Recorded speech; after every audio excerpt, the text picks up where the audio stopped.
what I've been wanting to do for the last couple of days, and I'm finally going to do it today, is build a Dakota fire hole. So basically what a Dakota fire hole is it's basically two holes in the ground, one larger than the other one, and the tunnel connecting them. So one of the holes is where the fire is, underground, and then the other hole with the tunnel going to the bigger hole where the fire is basically just so that oxygen can go from up here down underground to the bottom of the fire. Because if all you have is a hole with a fire, the fire is going to go out because the fire cannot get oxygen. So you can make this however size you want. You can make like a really large one or a smaller one, but you are going to probably need a shovel. You could do this with a big shovel, but usually when you're out adventuring or camping or exploring or something, you usually can only take a small shovel. You usually don't take like a big full-size shovel. So I'm going to prove a point and use just a small little foldable shovel to make the entire thing. The one that I'm going to make is almost like a smaller medium-sized one because I don't need a really big one. I'm not going to like maybe cook a lot of stuff. I might just cook a little bit of food at the end. So when you're digging your hole, you don't have to worry about it looking perfect or being like a perfect circle. It just has to be in a hole in the ground where you are able to put a fire. You're not trying to make it look fancy. It's just about making it functional. Stroke of luck right there. I found my lunch right where I'm going to make a fire. So the whole idea of why you might want to use like a Dakota fire hole is, one, the fire is underground. So if it's really windy out and there's lots of wind, your fire will be able to burn easier and you might be able to get a fire going easily because it's underground and it's protected from like all the wind if it's really windy out. So if you have to just make a fire and you're like on a time crunch where you don't have that much time to make the fire and maybe make some food and keep going, then this is probably not the right thing to use at that moment. This is definitely not something that you use at every moment. It's something that you use at sometimes. So if you have like lots of time, then this could be a fun thing to do. Also, if you're trying to be like stealthy or you don't want there to be as much smoke or you don't want people that are passing by to really see your fire, then this will also be good for that. If it's raining out a lot, this fire might not work the best. That's because all the water is going to drain into the hole where the fire is. So in that situation, this probably won't be the best idea unless you're like at the tippy top of a hill and you have like a tarp hanging over top. Then it might work. Okay, I'm starting to get pretty close. It's like not a foot deep, but almost a foot deep. Most of the time if you make one of these, you're not going to spend a bunch of time, like hours and hours digging a hole unless you really want to make a big one. So the size that you make the hole really depends on how big you want to make the fire. So if you're planning on like putting like a grill and you want to maybe grill a bunch of food, then you're going to obviously need to make a bigger hole, wider and deeper for a bigger fire. But since all I'm going to do is maybe put a pot with maybe some food or maybe some sticks to lay some food over top, I don't need it to be that big. So this is how big my hole is going to be. It's not quite a foot, almost a foot deep, and maybe like half of a foot wide, maybe a little bit more.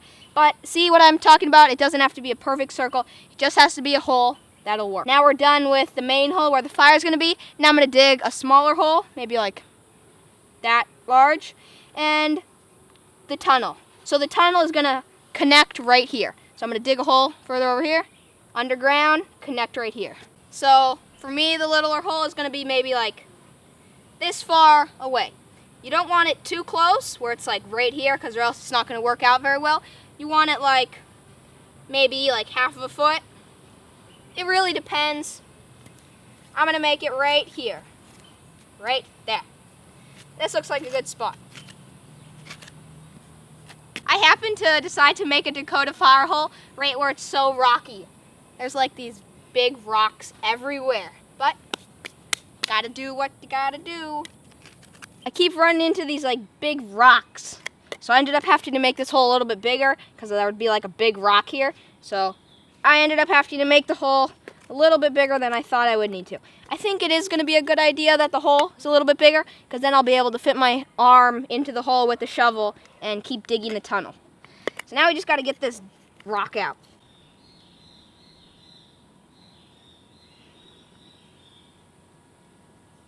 See? This big rock was right in my way. So instead of digging only from one side, I'm going to start digging at the main hole and start digging across so both tunnels can meet up. It'll be a lot easier to dig a little bit from both sides and meet up than try to dig all the way through from one side. So I'm going to start digging on the main side. Make the process easier and quicker. So I'm done. I was able to connect the tunnels. Watch. This goes through here. There you go. There's my tunnel. So, a few little tips. If you're going to do this, don't do it somewhere where on a trail, because the dirt is going to be packed down a lot. So it's going to be a lot harder to dig. But also, you don't want the dirt to be so soft that the top of your tunnel will collapse. So as you can see, I made this is how thick the layer on top of the tunnel is. So if I accidentally step here, it's not going to just collapse. So that's good. So the next step to this is to build a fire. If you want to make this smokeless, then what you're going to need to do is put the wood that's going to burn on the bottom, and then the flame has to be on the top of the wood. Because if you put if the flame is at the bottom of the pit and you have wood lying around up here, then it's going to create lots of smoke. So if you're trying to be extra stealthy, put all your wood, most of your wood at the top, on the bottom, and then just some kindling at the top, like little teeny twigs or some sort of something that'll light up, so that there will be the least amount of smoke. And this tunnel, which is really cool, is you can actually blow air through here if you want to get your fire building quicker. You know, if you blow wind at a fire when it's starting out, then it'll then it'll grow quicker. If you don't make this hole, it's going to be practically impossible to have your fire. It's possible, but it's going to be a lot harder, because a fire that can't get oxygen easily is not going to do well. So let's go get some wood to make this fire.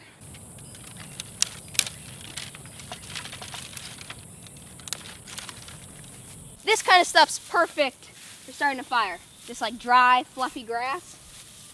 This is all you really need. All right, we're gonna get this party started and light the fire.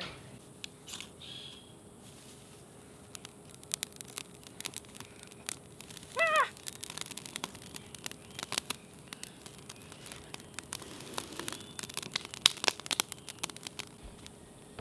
So you don't really want to try to boil something when the flame's just starting out. You gotta let it cool down to embers and a smaller flame until you can start boiling stuff.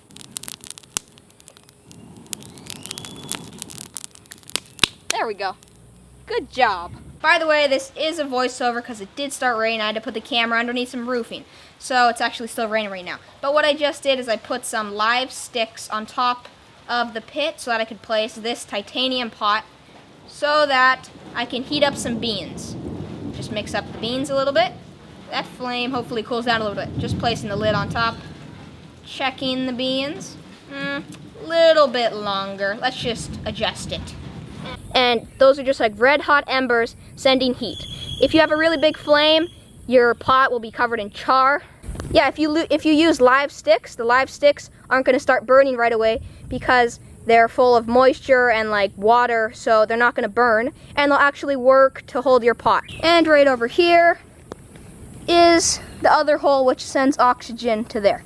And I have a bandana so I can grab the handle because it's probably boiling hot right now.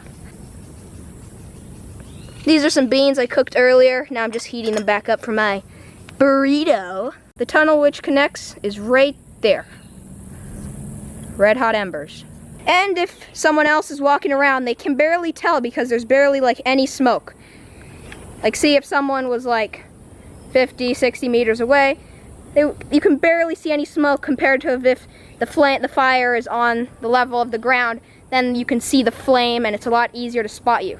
This is stealth mode. Time to remove the now warm beans using a bandana so that I don't burn all 5 of my fingers off. Okay, now it's time to adjust the sticks, which work just fine, so that I may place my tortilla over it without it falling into the pit. Just like that. Thumbs up. Now we just gotta sit around and wait for it to heat up. The main part of a burrito. And the plate that I'm gonna use, green banana leaf. It's biodegradable, completely organic, no chemicals used to make this, and I was able to get it from my yard. So I'll put my tortilla right here, and then put together my burrito. Yeah, you don't have to use like plastic plates or something like that. You can actually use like leaves, or if you have some wood or anything like that. So this tortilla is probably almost ready. See, as you can see, you don't want like you don't want a flame when you're trying to cook like a tortilla. You want just like heat coming from red hot embers, and that'll cook the tortilla nicely. Because if it's a fire, then you're gonna end up with a burnt tortilla. That's not what you want. This worked out a lot better than I thought it would. Believe it or not, this was actually my first time making a Dakota fire hole and cooking some food. It works out pretty good. It's super stealthy, and so far, really big thumbs up. And to dig these holes, to dig the hole with the tunnel, it took me about maybe like 20 to 30 minutes, give or take. I was using a little shovel, so if you have any kind of like metal or something that could help you dig, then it'll obviously speed up the process. I'm gonna grab the tortilla. No, I'm not. I'm gonna grab the, ooh, it's a little too hot. Okay, flip the tortilla over so that both sides cook nicely. Now I'm just gonna wait like 2 minutes so that both sides of the tortilla can cook. Time to pull it off and put it onto my organic banana leaf plate. Awesome, nice tortilla. Now I'm just gonna scoot all the ingredients closer to it. Ding, bang, boom, ba, boom. Next step, got some cheese. Can't forget your cheese. Uh-oh, it's starting to rain. Better make my burrito fast.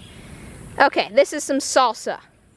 Homemade salsa with garlic, cilantro, lemon juice. Just good. I accidentally dropped a tomato in there. Whatever. Now some lettuce. Lettuce, believe it or not, is actually pretty good in a burrito.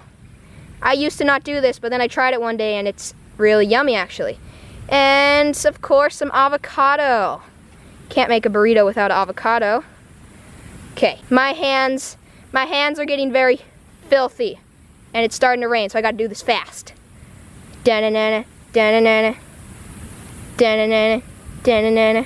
Okay, there's my burrito. Okay, so that's my burrito. I did take my shirt off because it started raining and pouring in sweat, but I made this delicious burrito with a homemade Dakota fire hole. That was super fun. That could definitely be something that could come in handy if you're out camping or surviving or on an adventure. So, this is my lunch. I'm gonna eat this and then continue on with the day. I literally just finished in the nick of time. As soon as I started eating my burrito, it started pouring rain. Hallelujah! That is some luck. Thank you, Earth, for not raining until I was done, because or else this would have been a really big disaster, but gladly it all worked out.